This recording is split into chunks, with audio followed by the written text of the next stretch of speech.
Today, the apples, and literally the ones we had, have landed up in 2 pies. As I've told many people, I don't really make pies, so this was very different.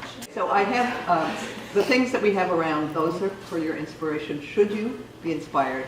And there is a handout called Working with Darts, and I can talk a little bit more about that, but it's basically using this opportunity to do these blacks, deep blues, whatever, and just take that challenge. And by taking a challenge of that nature, you may be able to sort of forget about other things, so that you were just literally thinking about, how does the paint go on the table? How does the paint go on the table? Unfortunately, it goes much too much on this table. How does the paint, how do you get to this color? What mixes do you use? And I do also mention black, and if you wish to use black or add black or anything, that's fine. But there are these other wonderful combinations. I mean, classics like deep green of one sort or another, and deep red, alizarin, or others. Purple and green, I'm always using personally. And whatever you use into a mix, of course, little reminders are there with putting different blacks or mixes. And I don't know that I was totally successful with getting the difference between the cloth that was here and this. Yeah, we think you were. But it was. Okay. It was. I loved that challenge. I personally work a much more with and in the setups with whites and budding or a different kind of patterning. But having these darks is a challenge and interesting. And I think it's very fun because blacks, darks, I want to call them darks, as we know, just often provide the punch, the solution. They're often a crutch to a painting. You'll be working and painting and you think, if I just put a really dark such and such here, and I mean, we hear this in critique all the time. What about, putting something dark there? So here, this is working with the crutch too, and hopefully it will be fun if you should do those. When I think about these little horizontal landscapes, I almost always think of sky first, because the sky is what determines so much about a little landscape like this. It sets the tone, it sets the mood, it sets the weather, and you can get a really, you can just, I think this is a great fun play, game thing. You could even do something like this. These are very limited, and I didn't do anything fancy with those guys. Do you mean limited palette? No, but just limited in scope. No, they're not all limited palette actually, but I think they're all but they all started with a kind of a graded wash. And so I will do something about that and show you. The other examples, this starting with underneath entirely a graded wash. And I had nothing in my mind actually at that point about what I was doing. I just did a sort of blue down to pink, and orange at the top, and then it graded a little down to the yellow and down to the blue. I let it dry. Yeah. You had in mind where you go. I didn't actually have any. Horizon line. Oh yes, and back to that, because that is, I think, a big point which we were talking about, is where you put your horizon line. Most of them happen to be square, kind of things. But where you put your horizon line is it's very defining to the end result of this.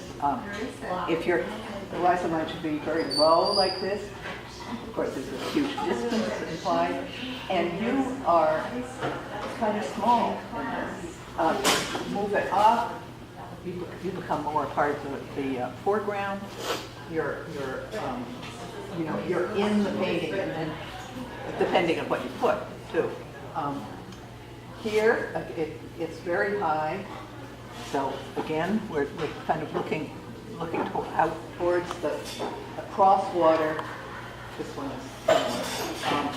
And again, you get this distance, and you just traverse from the foreground, middle ground to the background. It is such a familiar thing. I mean, that the horizon, the vision, the horizontality of it, and the second thing that changes that is whether you bend it towards a long, like this, or you take something, you do it towards a square. The mood is different. This is an expansive kind of an eye thing, the looking Whistler. This is polycraft, some of you may know. For instance, I mean, this one I kind of love, and it's the kind of thing you can do just with your imagination. You start with something wonderful with the sky, you know, maybe inspired by that. Well, most photos of landscapes I think have no sky, and that's why you have to collect the clouds, then you can superimpose the studies. Now say that again. Margarita. Most photos have no sky. Well, if you like the landscape and the fields and the rolling hills, Yes. you take a picture and then you look at it and the sky is totally blue. That's true. That's why your And archive so you- comes from your yeah, head. you go- These are just about nothing except sky, are paintings. These are not. Well, they're not demonstrations. They're not. You know, but they're almost nothing but sky, or the sky is so important that the information and the mood of that sky becomes your painting. This is Jack Boole. I'm sure many of you know his work, and this is a sweetheart. This is 6 by 8, and it's inches. Yes, right, not 6 by 8 feet. You know Martin Kotler, another local. And his are almost always very much about sky. He has this defining, oh no, excuse me, this is John Morell, but very like Martin Kotler, so there we are. More, sky, sky, sky. Martin Johnson Heed. Somebody I don't know, Alan Whiting, and on and on and on. Frank Hobbs. Alexandra Ting, Fishbach Gallery. Fishbach Gallery, no, I think I've mentioned it many times before. Okay, this is a weird paper, but it's wonderful. Now, I know a lot of you like rough. I don't even know, it's a cheesy, cheap paper, it came off the pad. But well, the color is wonderful. I can take responsibility for the color. Yeah. But a lot of it, you know, the sedimentation that works with this woven paper, you can just see the thing. But here is a classic 300-pound arches where I just was making things up. I mean, there are lots of things here, but I was, you know, keeping things in my head as we all do. Because if you're trying to copy, you know, exactly.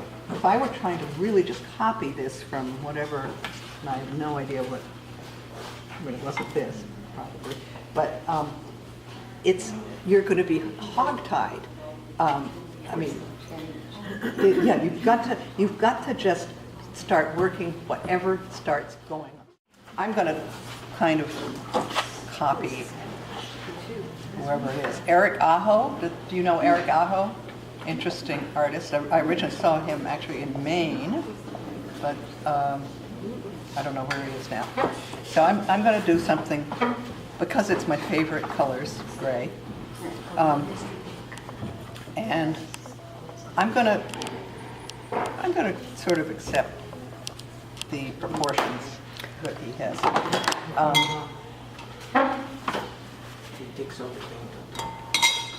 And I am going to put a little purple and a little green. Oh, look at, Wow. It's already doing something. it's already doing something, which is probably my So fingerprints. why is it doing Uh, that? Yeah. It's probably my fingerprints. So, I'm going to not worry about it because I'm It's a small hoping cloud. it's going to be, What colors are you using? this is kind of a purple and green, and I just added a little bit more blue. Then I am going to kind of strip a little, soften that edge.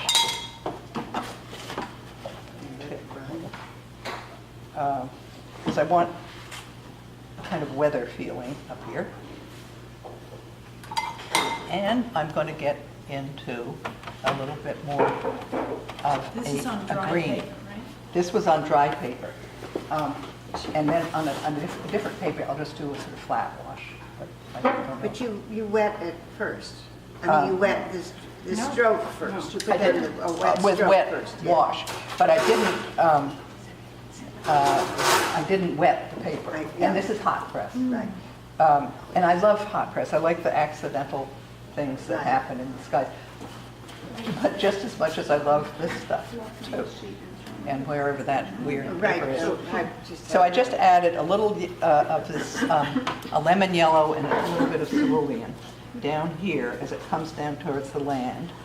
Remember, very often, depends on this time of day too, but as you get down to the land, partly the warmth of the land, and you get this warm thing. You can be very radical with that. So now I have stuff I love, little sky going here. If I were really going to follow out what he's got, actually I should have taken this all the way down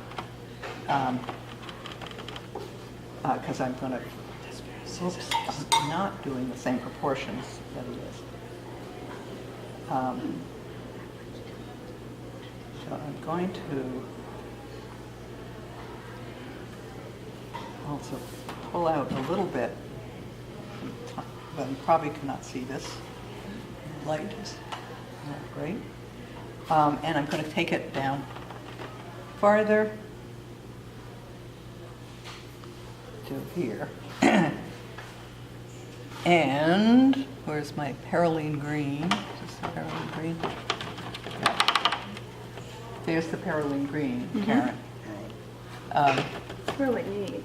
It's a very rich bluish green. You can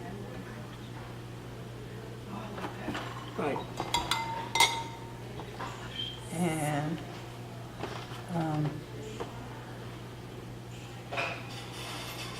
this is where you just have to invent, if that is possible. Just say, I've got a little something in my head, which is a landscape, and I'm here, and I'm moving. If I was accepting this, I'm going to have some more forward stuff. These are fields. I haven't defined everything, but I have certainly put some stuff down to start the ball rolling. Because you can then start manipulating. And I'm going to leave a spot, because I'm going to come in with a far horizon line when it's dry. So You're leaving a little space there. I'm leaving a little space. I don't want this all to suddenly burst up into the thing. Now, I could want it to, and in the sense that I could want, where's the sort of inspiration here? You could want some pleased. trees back there, and oh, see, this is already dry, so it's not going to. Oh, it's not going to fizzle. No, though I'd like it to. So I'd have to, if I'm going to, I'll have to come back.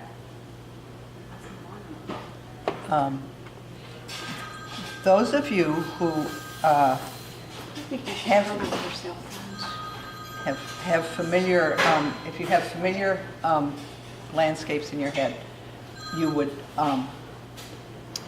you know, they're always sitting in your head. Some of you go back and back to the same place.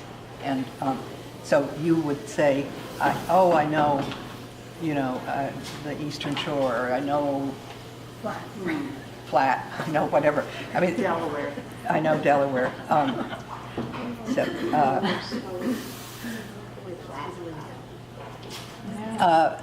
at this point, what I'm trying to do also is have some, this applies a tiny bit to today's thing too, the components of a dark here, because I would like to have that speak somewhat to the atmospheric perspective, and so my darks are going to be right up here. This is my far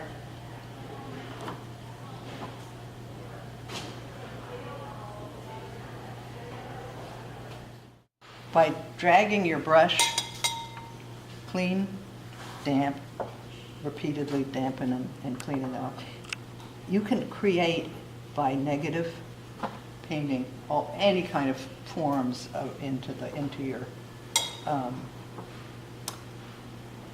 land masses here. I like these, so I'm not going to change them, but you could, say you want to. This particular artist's foreground is not trees, but buildings. There are buildings here, so I'm going to create a little building, again, by carving. One artist, Sandra Freckleton, but she considers it. So I'm creating little buildings by little uprights. And you could do more.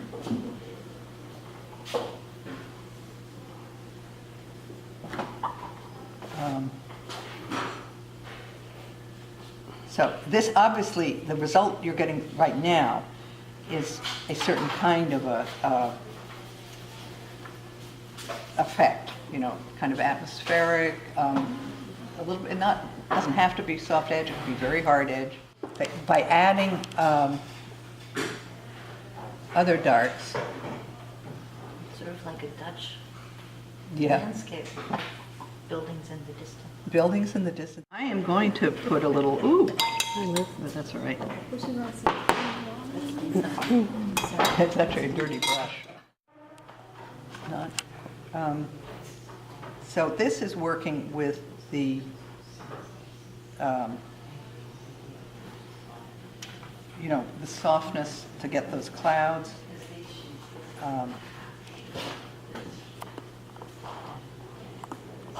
And I am, in this instance, more or less copying this. When you look at, if you happen to work with any of these photographs, look at the hair I got in there. Nice. Then notice how if you enliven some of these washes, some of your grays with all sorts of, you know, a little brown, a little yellow, you're getting light effects because the light is coming up and permeating your gray, depending on where it is. And as I just said, and I'm not doing it, the best thing at this point is to forget your inspiration. Forget, including if you're doing it, if you're standing and looking across at a sky, or up at a sky. Forget that in places. Okay, so I'm clarifying some edges again to punch up this, and once you punch, then you're going to get, you know, that particular effect of that sky. And it's, this is probably just about enough for this.